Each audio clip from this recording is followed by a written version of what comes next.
Ikuti ya. Itu ya. Iya. Saya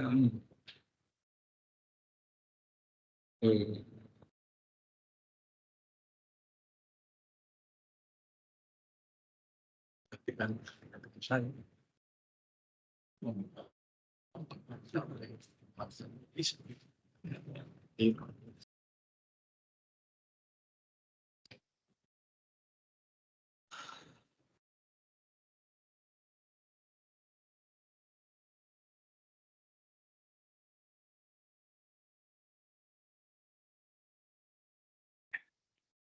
udah pas.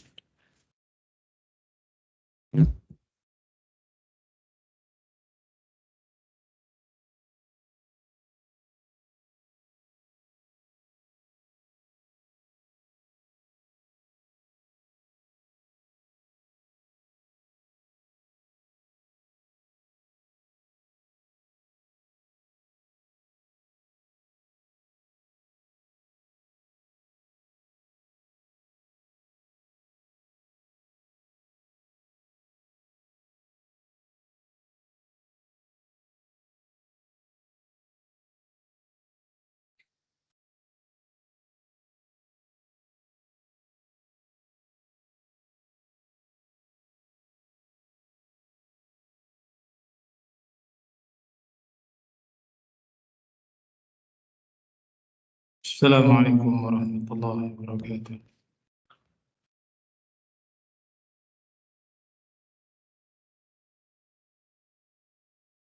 Innal hamdalillah nahmaduhu ta'ala wa nasta'inuhu wa nastaghfiruh wa na'udzu billahi min shururi anfusina wa min sayyiati a'malina. May yahdihillah fala mudilla lahu wa may yudlil fala hadiya lahu. Asyhadu an la ilaha illallah wahdahu la syarika lahu wa asyhadu anna Muhammadan abduhu wa rasuluhu la nabiyya ba'dah. Salawatu rabbi wa salamuhu ala nabiyyina Muhammadin wa ala alihi wa sahbihi wa salaman tasliman katsira wa ba'd. Ma'asyiral muslimin ibadallah, kembali kita membaca Ushulus Salasah, karya dari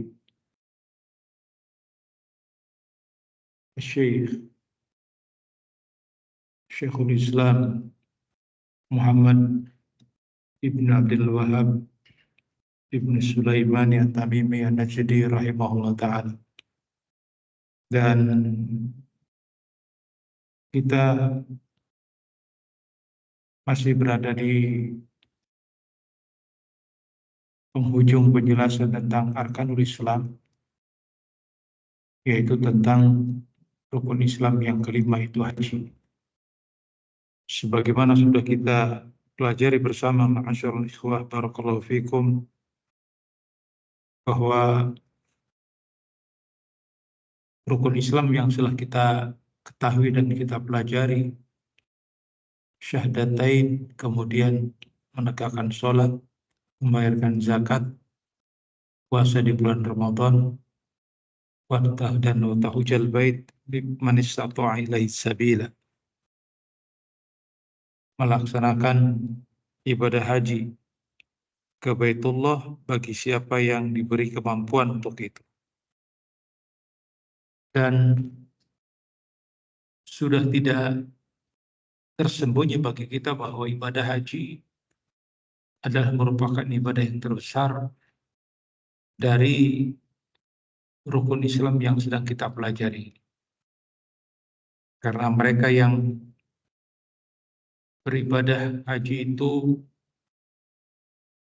harus memenuhi syarat sebagaimana disebutkan, man istata'a ilaihi sabila, bagi siapa yang memiliki kemampuan untuk berjalan padanya, untuk melakukan perjalanan kepadanya, menunjukkan bahwa Tidak setiap orang bisa melakukannya. Maka haji termasuk ibadah yang istimewa.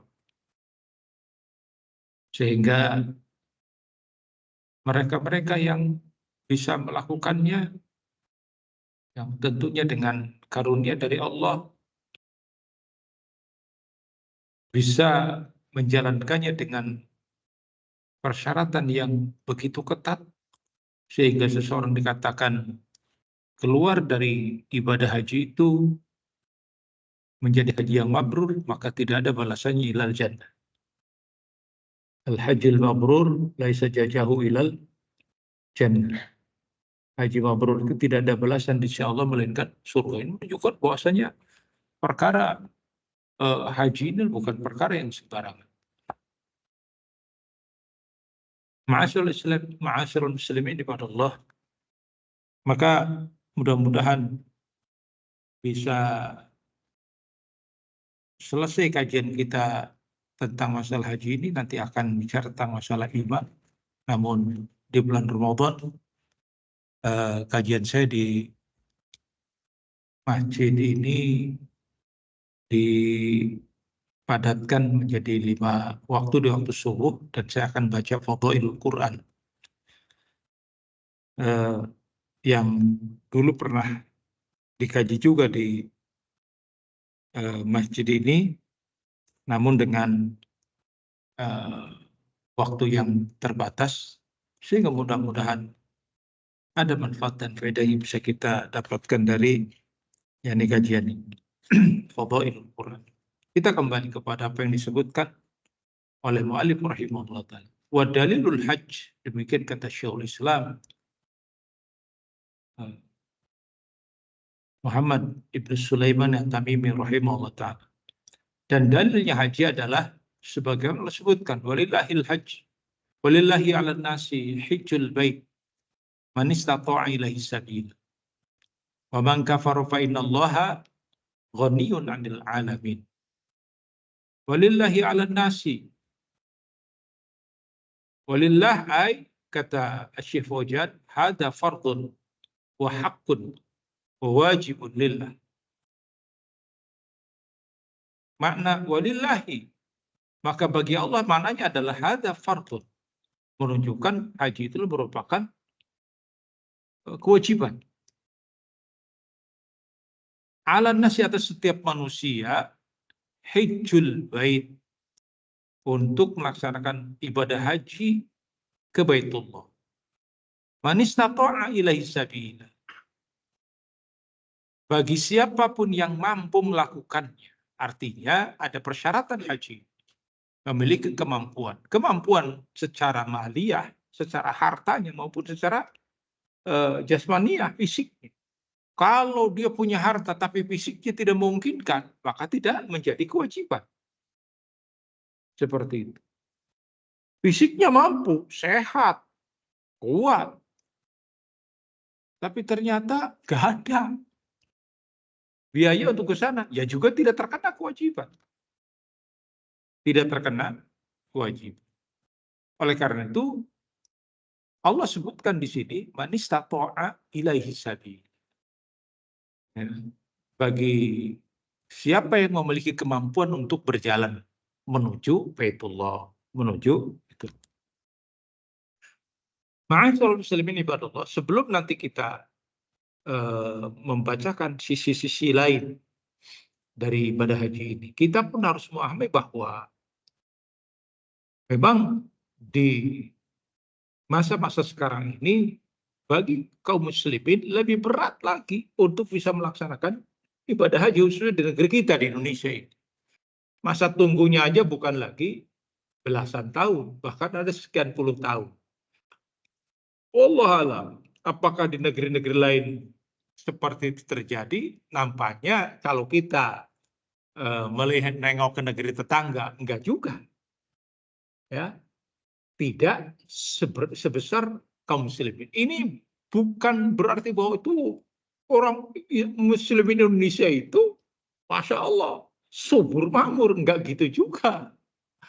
Karena ya mungkin karena beberapa perkara yang menjadikan ibadah haji ini bagian dari komoditas, sesuatu yang memiliki nilai jual. Karena jumlahnya bukan sedikit. Dari sisi uang pun tidak sedikit.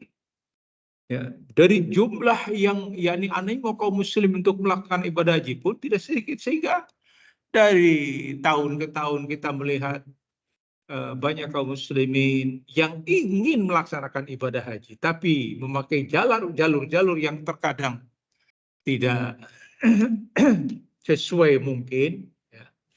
Maka banyak hal-hal yang kita merasakan bahwa sebagian saudara kita sengsara karenanya.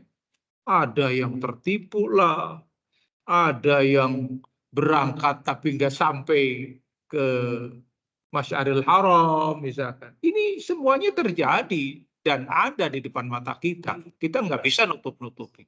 Kita juga tidak bisa menyalahkan dari sini pemerintah, kita salahkan, nggak boleh juga karena sudah begitu katakanlah beratnya mengurus bukan 100-200 orang, ribuan manusia, ya. Kalau kuota kita itu 250.000, ngurus 250.000, itu katakanlah satu kecamatan ada 250.000. Bayangkan ngurus gitu banyak ya dari berbagai belahan negeri ini, bukan perkara yang gampang. Nah, artinya sudah ada itu. Akan tetapi demikianlah ma'asyiral muslimin ibadallah, setiap sesuatu yang begitu menyedot animo maka akan terjadi di sana perkara-perkara yang mengecewakan kita semuanya. Maka mudah-mudahan ini semakin mempertebal semangat kita kaum muslimin untuk bisa melaksanakan ibadah haji walaupun dengan segala kesulitan yang ada. Dan jangan pula apalagi menyalahkan pemerintah Saudi. Kan orang-orang tertentu di negeri ini ya, ada yang memang mulutnya memang harus di apa gitu ya. Nyalakan pemerintah Saudinya. Pemerintah Saudi sudah demikian banyaknya memberikan fasilitas untuk kaum muslimin khususnya dengan negeri kita. Ya. Terutama mereka-mereka yang nyinyir, terutama yang keyakinannya itu berbeda dengan apa yang selama ini Allah anugerahkan kepada pemerintah Saudi sebagai negeri tauhid, negeri yang di sana tidak diperbolehkan bentuk kesyirikan ditampakkan. Masya Allah.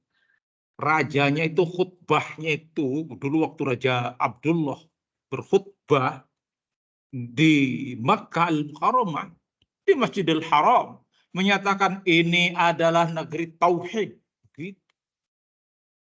Yang tidak boleh syiar kesyirikan ada di negeri ini. Mana ada raja di dunia ini yang berbicara seperti itu? Penjaga akidah. Sehingga segala bentuk kesyirikan ya, yang ingin dipamerkan diberangus habis di negeri Saudi. Makanya para ubadul kubur, para penyembah kubur itu begitu bencinya kepada negeri Saudi. Segala cara dilakukan. Yang paling banyak didagangkan itu adalah dipromosikan dagangannya adalah negeri Wahabi, Wahabi, Wahabi. Zikirnya pagi siang malam Wahabi, Wahabi. Tapi dapat bantuan yang banyak dari negeri yang mereka tuduh Wahabi. Pondok-pondoknya, kitab-kitabnya, pelajar-pelajar dikirimkan ke negeri Saudi untuk belajar gratis, gratis. Iya. Yang mereka banyak cukup pakaian dalamnya aja sudah, semuanya diberikan. Tapi dibalas dengan caci maki yang luar biasa ke negeri Saudi. Padahal di situ, kalau memang itu adalah negeri yang tidak diberkahi, Allah tidak akan menjadikan negeri Saudi sebagai Masyaril Haram. Masyaril Haram. Tempat di mana ritual ibadah haji itu berlaku, yang di luar itu nggak bisa lagi Masyaril Haram itu. Makanya kenapa haji pakai kuota? Karena Masyaril Haram itu terbatas. Taruhlah misalkan seperti. Nah, di luar ini bukan Masjidil Haram. Anda mau melaksanakan ibadah haji di sini nggak bisa, harus di lingkungan itu.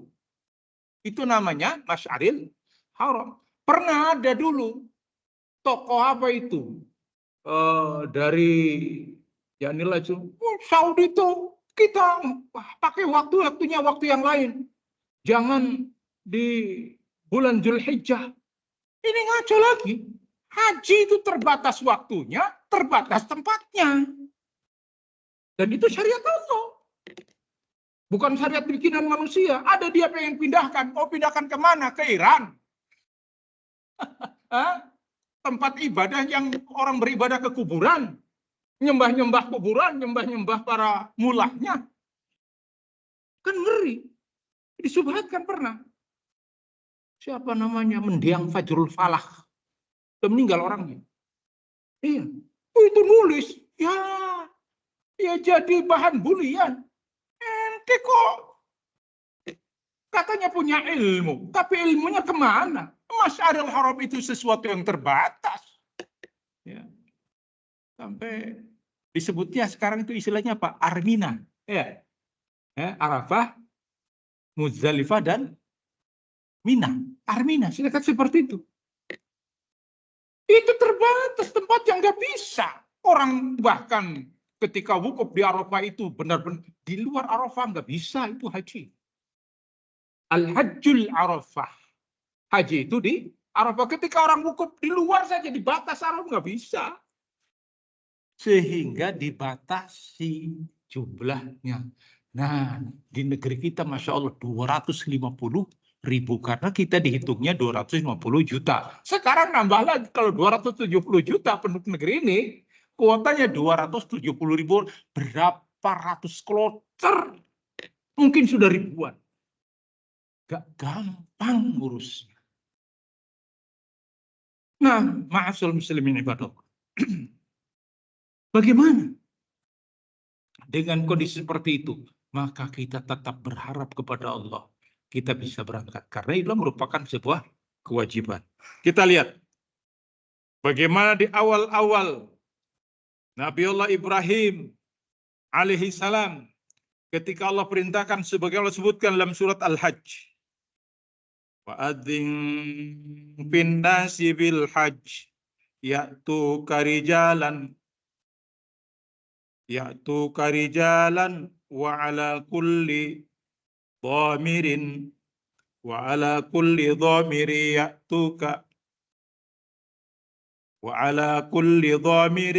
ya'tina min kulli fajjin amiq. Wa'adzin fin nasi bil hajj. Serulah mereka manusia oleh engkau wahai Ibrahim bil hajj, agar manusia datang melaksanakan ibadah haji. Yaitu karijalan, niscaya mereka akan mendatangimu dengan berjalan kaki.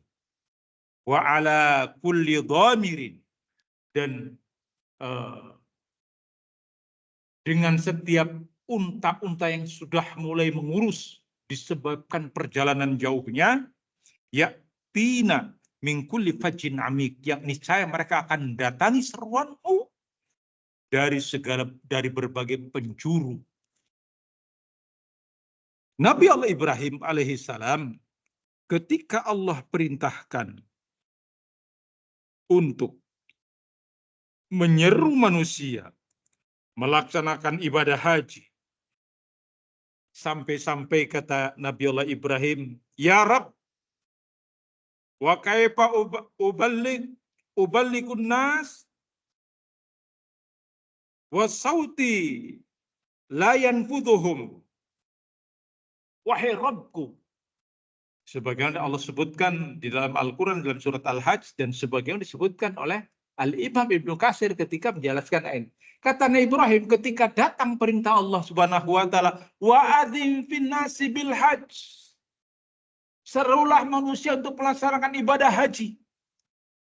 Kata Nabi Ibrahim, ya Rabb, bagaimana aku bisa menyampaikan hal ini kepada manusia, menyerukan kepada manusia, sedangkan aku dalam keadaan suaraku, seruanku terbatas. Sampai diriwayatkan bahwa Nabi Ibrahim menyerunya min maqam Ibrahim. Sampai sekarang maqam Ibrahim kan ada. Maqam Ibrahim itu bukan makam. Kalau makam kita bahasa Indonesia kuburan ya kan. Orang maqam Ibrahim itu maqam Ibrahim, nggak apa-apa sholat di situ di maqam Ibrahim. Maqam Ibrahim itu tempat berdirinya Nabi Ibrahim ketika membangun Ka'bah, bukan makam. Kalau kita kan makam dianggapnya. Ini kadang-kadang sering keliru seperti itu. Ada dalam riwayat lain bahwa beliau menyerunya itu di Bukit Sofa. Naik ke Bukit Sofa menyeru kepada manusia untuk mereka mendatangi Baitullah. Nabi Ibrahim malah bertanya, ya Rabb, bagaimana? Kata Allah Subhanahu wa taala, seru saja. Seru saja. Di riwayat yang kila ala Sofa wa kila ala Abi Kubais, gunung yang cukup besar di Mekah.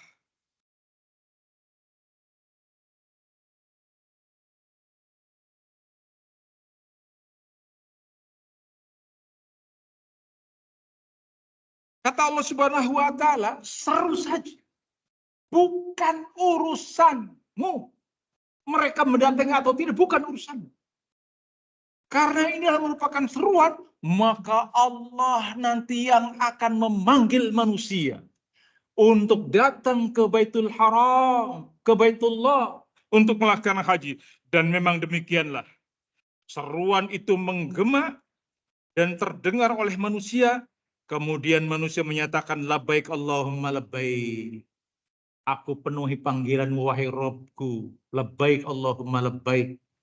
Saya datang untuk memenuhi panggilan. Ma'asyiral muslimin ibadallah. Lihat. Dengan ayat ini Allah memerintahkan Nabi Allah Ibrahim untuk menyeru kepada manusia, dan manusia itu akan memenuhi panggilan ketika Allah menetapkan si fulan wa alan untuk memenuhi panggilan Allah, maka dia akan datang dengan berbagai cara apapun yang Allah kehendaki, dan itu semuanya banyak terjadi. Nah, walaupun sekarang biaya haji mahal, apalagi haji furoda hampir 350 jutaan sekarang ini. Anda punya fulus 350 juta, datang ke agen-agen haji furoda, langsung besok berangkat. Musim haji sekarang ini berangkat, menunjukkan mahal biaya haji. Apakah itu melanggar? Bukan urusan itu. Itu masing-masing ada. Buktinya mereka bisa berangkat. Bisa dalam keadaan melaksanakan haji. Yang penting ada uang. Tapi bagaimana yang mereka tidak memiliki harta seperti itu? Allah panggil dengan caranya. Kalau Allah menghendaki seseorang itu dipanggil, maka dia akan berangkat. Dengan berbagai cara yang ada. Yang pastinya bukan dengan cara-cara yang tidak benar. Walaupun sekarang walhamdulillah pemerintah Saudi Arabia, saya masih belum dengar secara rincinya, sekarang sudah membolehkan haji backpacker. Haji backpacker. Jadi ini buat mereka-mereka yang sudah terbiasa traveling, itu bisa manfaatkannya. Nah, bisa. Dan demikianlah memang.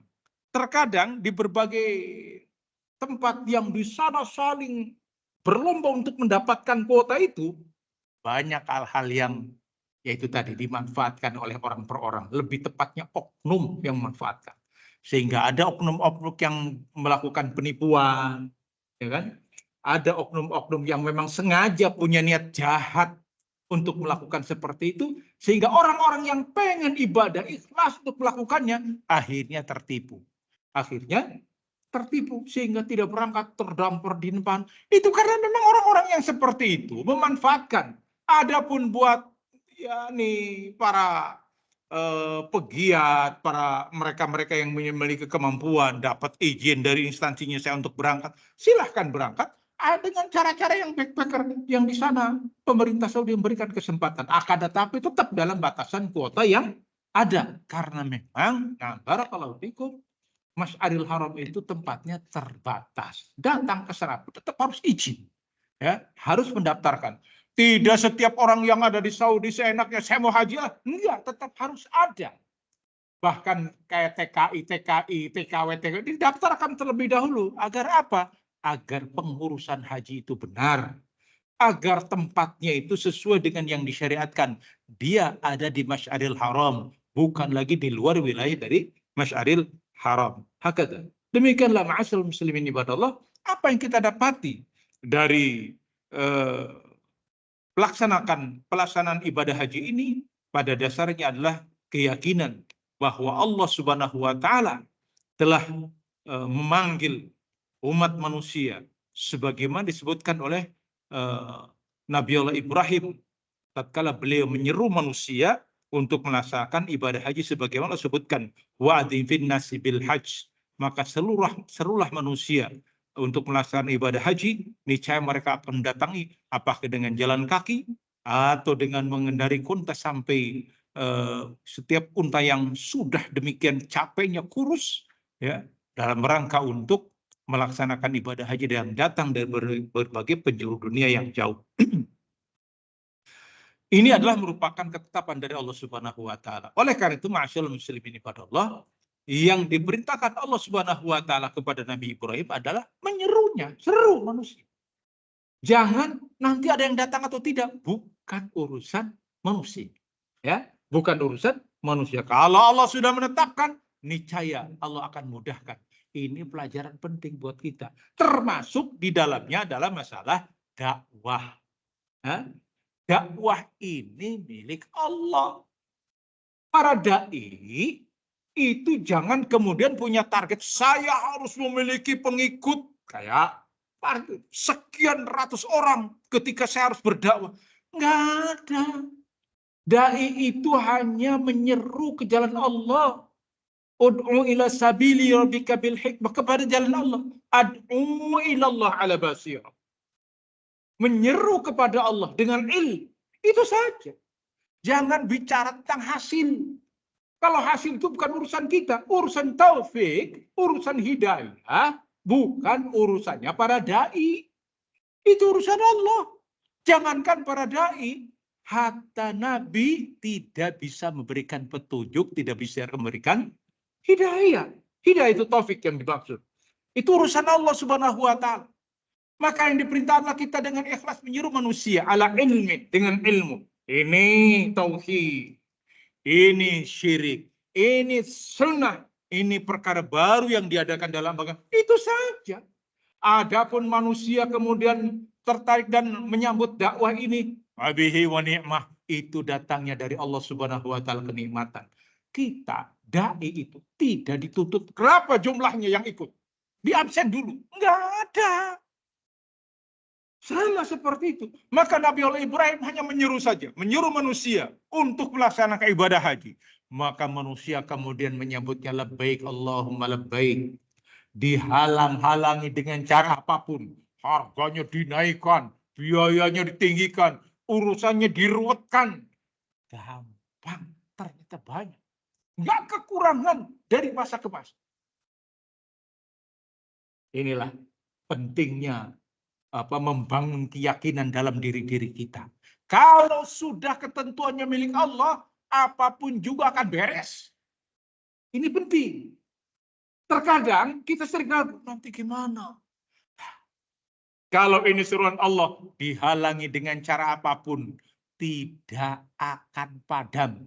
Yuriduna liyutfi'u nurallahi biafwahihim, wallahu mutimmu nurihi walau karihal kafir, walau karihal musyrikun, walau karihal munafikun.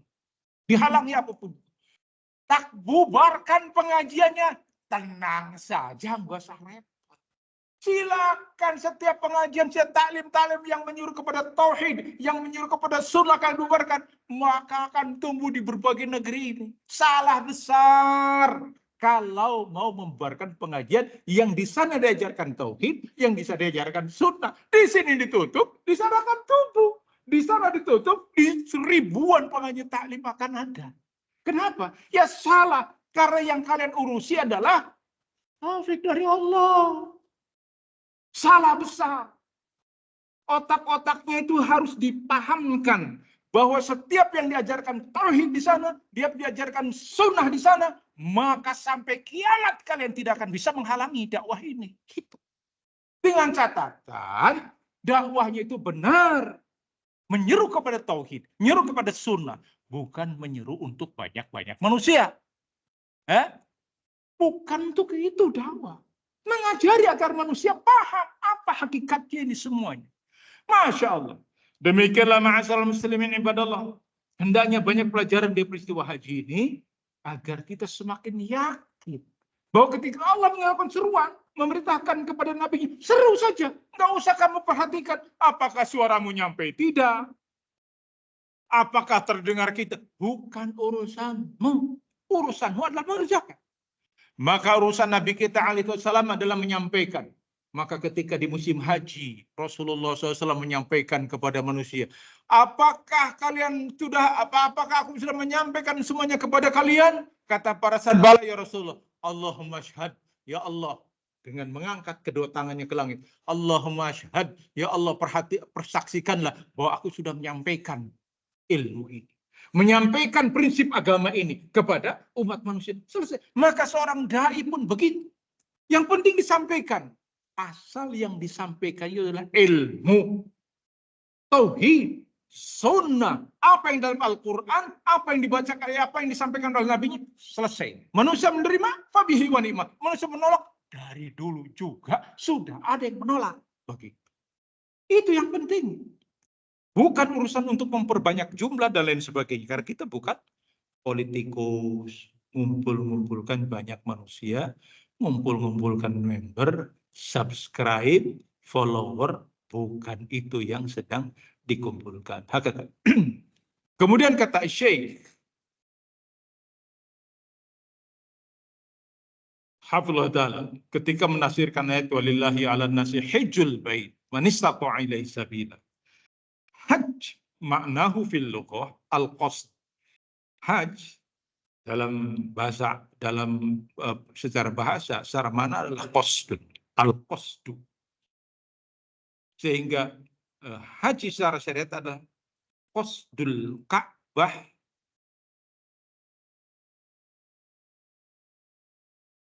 fi waktu makhsus li ada ibadat makhsusah wa hiya manasikul hajj. Menyengaja untuk mendatangi Ka'bah Baitullah yang suci, yang mulia, yang masyairul muqaddisah di Masy'aril Haram, yakni tempat-tempat suci tadi, fi waktu maksus, di waktu yang khusus. Jadi haji ini beda dengan umrah. Kalau umrah silahkan kapan saja. Tapi kalau haji, waktunya khusus. Di bulan apa? Ya, Dzulhijjah. Tanggalnya pun tertentu. Ya, tanggalnya pun tertentu. Dimulai dari 8 Dzulhijjah sampai kemudian wukuf di Arafah tanggal 10 Dzulhijjah. 9. Ya. Nah, itu wukuf. Itulah Masyiral Haram. Adapun ibadah-ibadah yang lainnya, maka itu ibadah yang tidak dikatakan yakni merusak rukunnya. Karena al-hajjul Arafah. Haji itu di Arafah. Nah, barakallahu fikum. Di waktu-waktu tertentu. Kalau di luar waktu itu, walaupun ritualnya sama, wukuf tanggal berapa? 10 Muharram. Ya, itu bukan haji. Ini saya wukufnya itu pas di Lailatul Qadar misalkan. Tetap bukan haji. Wukuf itu di Arafah. Dan tanggalnya tertentu. Sehingga kata Syekh bahwa ibadah itu adalah ibadah yang maksus. Ibadah yang khusus. Ya ini ada lontar jumrah, ya kan. Ya, demikian juga hal-hal yang berkaitan dengan masalah ibadah-ibadah yang lain. Itu adalah sebuah kekhususan yang tidak bisa dilakukan pada ibadah-ibadah yang lain. Nah. Hajjul bait. Allah sebutkan walillahi 'alan nasi hajjul bait. al-hijjul bait ait al-Ka'bah wa ma haulaha minal masyair tabi'u laha. Ka'bah dan apa yang ada di sekitarnya, yakni Masy'aril Haram yang dimaksudkan, yang ya, apakah dengan apa antara sa'i antara Safa dan Marwa, ya kan, dan kemudian juga di Mina serta di Muzdalifah, dan kemudian puncaknya adalah di Arafah. Ini semuanya adalah kaitannya dengan dikatakan hajjul bait, melaksanakan ibadah haji ke Baitullah. Ibadah haji ke Baitullah. Adapun yang umrah tidak melakukan ini, tidak melakukan wukuf. Kenapa? Bukan di musim haji. Ya. Demikian juga tidak lontar jumrah, ya kan? Karena bukan di musim haji. Itu dikatakan. Man istata'a ilaihi sabil. Bagi siapa yang mampu melaksanakan perjalanan ke sana. Hadza bayanun syaratul wujub. Dan inilah merupakan penjelasan dari syarat dari kewajiban melaksanakan ibadah haji. Kenapa? Karena bagi yang mereka yang tidak memiliki kemampuan, wahwal istita'ah al-badaniyah, kata Syekh, yaitu kemampuan dari sisi badannya, sehat, ya, dalam kondisi sehat. Yang sakit tidak bisa, makanya dites dulu. Ya, dites dulu, istilahnya dicek dulu, check up dulu, sehat tidaknya. Nah, apalagi ada disuntik meningitis, sekarang masih ada ya? Di meningitis. Iya, kalau yang kena baru meningitis terus sakit-sakitnya ya nggak bisa, dia harus sehat. Ya, begitu kan. Secara badani. Wal istita'ah al-maliyah. Juga yang memiliki kekuatan dari sisi harta. Karena haji juga ibadah yang mahal. Ibadah yang mahal. Semakin mahal, memang semakin dekat podokannya. Ya, yang hajinya haji plus gitu kan, yang sudah ratusan juta, ya memang turun dari lift langsung Masjidil Haram, keluar gelar sejadah, ya kayak di hotel Darul Fikor, di hotel apa jam-jam ya kan, itu turun lift udah halaman Masjidil Haram, ya tinggal gelar. Yang malas ke sana, yang malas, ya kan biasa begitu Indonesia, ya. Negeri plus 62 ya rata-ratanya kayak gitu. Biasa di rumahnya juga di Indonesianya biasanya nggak sholat berjamaah. Iya, nggak biasa sholat berjamaah kalau tahun nanti. Ya begitu. Loh, kan sama saja. Itu masih penting, masih lihat Masjidil Haramnya. Ada pula nih fatwa-fatwa yang memang mereka nggak pernah sholat berjamaah. Cari fatwa-fatwa gitu, akhirnya diambil. Oh ya di sini sana. Yang penting Masjidil Mekah, yang penting sholat di Mekah, jadi sholatnya di pondokan. Ya subhanallah. Iya, cari-cari alasan. Cari-cari alasan. Maka jangan ikuti fatwa-fatwa batil seperti itu. Semangat datang ke sana itu bukan mau wisata, bukan mau selfie di depan Ka'bah. Wah, selfie kemana-mana mau dikirimkan, jadikan status. Datang ke sana untuk ibadah. Ya. Kita ini masya Allah masih diberikan kekuatan. Dari kekuatan badan kita masih diberikan kekuatan, harta juga ada. Maka datang ke satu benar-benar ingin melaksanakan ibadah sehingga sudah. Nggak ingat pondokannya, sudah. Makanan banyak di sana, apalagi umroh Ramadan. Wah sudah, kau usah pulang, ngapain pulang juga. Bawa aja pakaian ganti. Kalau sekiranya misalkan, dan ya Haramain, masya Allah tempatnya adem kayak gini, mau ke asal dimudahkan, makanan jangan berlimpah, jangan tanya kalau Ramadan makanannya berlimpah. Nah ini bisa masalah haji pun sama. Haji luar biasa orang untuk memberikan kepada kaum muslimin. Hanya kita memang harus siap-siap aja, makanannya beda gitu kan. Ya tidak mengapa. Ya, kalau biasanya kita di sini ayamnya ayam goreng, ini ayam bakar yang kayak ayam goreng kita di sini paling hanya pahanya saja, sana segelondong. Ya, lempar haji, ya Allah haji, dilempar-lempar, ayam Segelondong. Wah, begitu. Nggak usah repot-repot. Masa? Makanya haji backpacker kalau ada yang mau, lakukan aja haji backpacker. Bismillah. Murah biayanya. Begitu, walaupun nanti nggak dapat sertifikat. Tidak dapat sertifikat haji. Ada telah melakukan. Yang dikejar kan sekarang sertifikat hajinya. Biar dipanggil Pak Haji. Bu Haji. Bu Haji. Itu yang kadang-kala sering jadi masalah buat kita. Adapun ma'asyiral muslimin ibadallah, ibadah yang semua ritualnya kita tegakkan, kita kerjakan, maka sesungguhnya ini akan yakni memberikan semangat buat kita untuk benar-benar bisa melaksanakan ibadah, karena ibadah haji itu manisnatu ilaihi sabil. Bagi siapa yang bagi siapa yang mampu untuk melakukan perjalanan ke sana dan kemampuan untuk itu, maka tidak lepas dari anugerah dari Allah Subhanahu wa taala. Anda jangan berkecil hati, saya sih nggak bakal. Jangan berkecil hati. Kalau Allah sudah memanggil Anda untuk melakukan ibadah haji, maka cara apapun, maka pasti akan bisa terwujudkan jika Allah berkehendaki. Jadi berbesar hatilah untuk bisa melaksanakan ibadah ke Baitullah, apakah dengan umrah ataupun khususnya dengan melaksanakan ibadah haji jika mereka yang diberi kemampuan untuk itu. Semoga Allah Subhanahu wa taala memberikan taufik kepada kita semuanya untuk bisa menjalankannya, dan insya Allah akan kita baca satu pertemuan kembali karena setelah itu libur Ramadan ya Haji.